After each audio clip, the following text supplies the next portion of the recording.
So I want to talk about one of my favorite anime fights, and even one of my favorite anime fights I've ever watched in general, because it's the best one I've watched, because there's so many implications and so many things that happen in this fight that lead up to like the actual story and takes us place to like where this story's actually going because like of this one single fight. And that is in Claymore, and that is Teresa versus Elena, Priscilla, of course Sophie, and then Noel, because the other two I always forget because you know they're kind of irrelevant in my opinion. They're canon fodder because they are relevant to the story. But yes, I really do enjoy that fight a lot because it has so many things that like connect and like take us to like the current story of Claymore. Because one, this is like a flashback, and like we're learning about like Claire's origin and like even some of the stuff of how she became a Claymore because of this one single fight. So if you've never read Claymore or seen the anime, just know I'm gonna go into spoilers because this fight is very important to the story. So if you've not seen any of that, click off this video, go watch Claymore or go read the manga because Claymore is really good and this fight is so damn good and it's one of my favorite anime fights.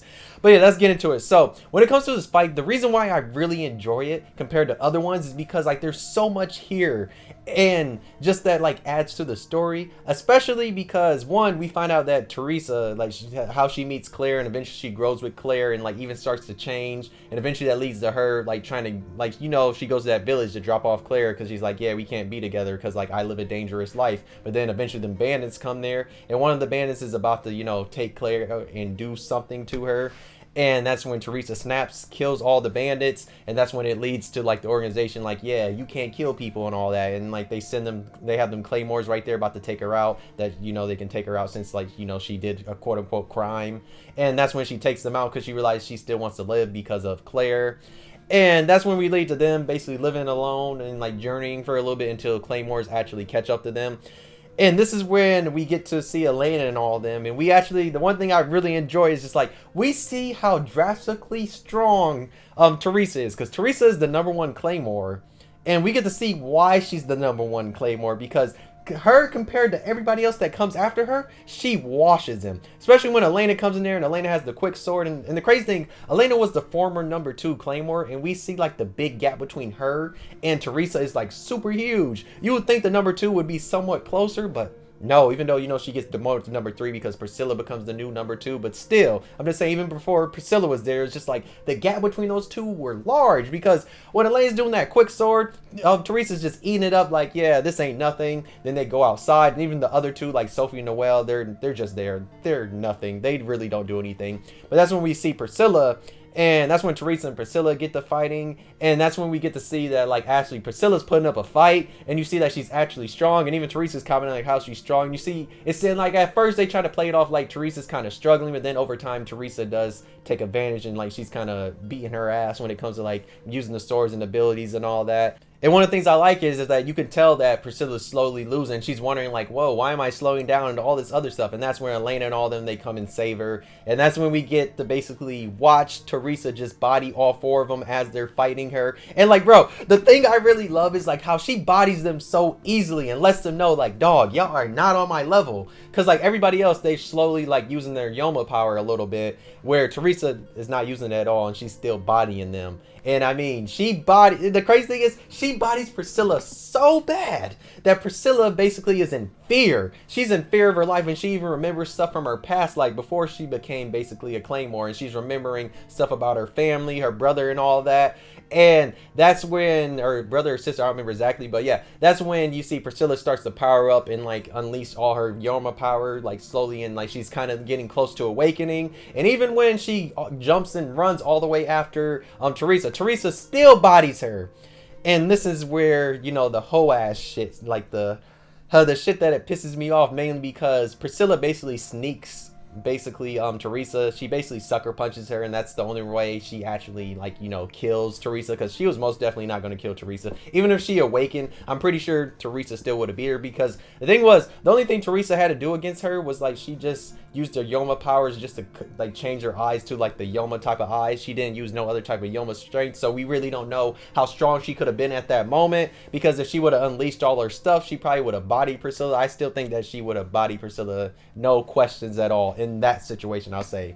But yeah, it's still an amazing fight, because one, we start that basically she's doing this to like protect Claire because she wants to live her life with Claire, and we get to see like the huge gap between being the #1 Claymore and then somebody being #2, and we see how wide that gap was, and we also get to see how Teresa's just bodying all of them, and I mean she's bodying them, and that's the thing I really like. It reminds me of, if you ever seen the first Broly movie, when like Broly's fighting, all of them fighting Goku, Trunks, Piccolo, and Gohan, and they all come to attack them, and like Broly bodies them. That's kind of what this fight reminds me of. It's just like somebody that was so OP and nice, and you have these people that are sent after them, and it just like proceeds to show them like why they're actually OP and good. And then we get the sucker punch type, I guess I'll say sucker slash by Priscilla, and like that's like in that moment, if you've never seen Claymore or read the manga, that's very shocking because of what you just seen with Teresa basically being OP and like biting all them, just for Priscilla to basically kill her, and she does it so fast, is like very shocking. And that's why I really like this fight, because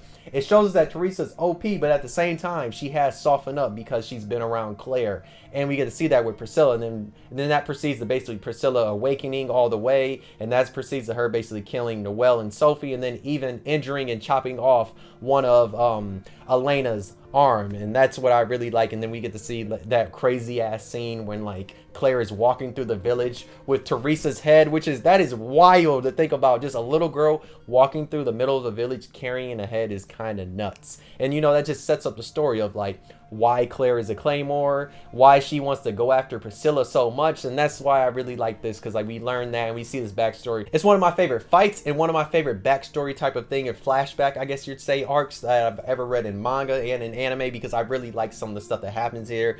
Because just seeing how OP Teresa was really nice in that moment, because we got to see her just body them, and it makes me always question, like Teresa goes in them characters of like how strong would they really be in the moment that they died, like before, like if they would have actually powered up or something like that. Because there's a lot of characters in anime, they get taken out super early before we could see them at their fullest. Something like Rengoku in Demon Slayer, where how he gets taken out before he could get that like demon mark that we see all the other Demon Slayers gets, and it makes you just question like how OP could they been at that point if they would have just unleashed some of their one power. So that's what it just makes me think about when it comes to Teresa, because she was just nice in that moment, and it was nice though. But yeah, let me know if you've seen Claymore, if you read the manga. Let me know, how do you feel about this fight? Do you actually enjoy this fight? Do you like the anime version better or the manga version better? Just let me know in the comments. And also just let me know, what is your favorite anime fight, in either in manga or, you know, in anime. Just let me know the anime fight, or just like, you know, fight in general, because there's a lot of nice fights. But I don't know, I just really like this one because it just shows how OP a character is, just to see them like fall towards the end,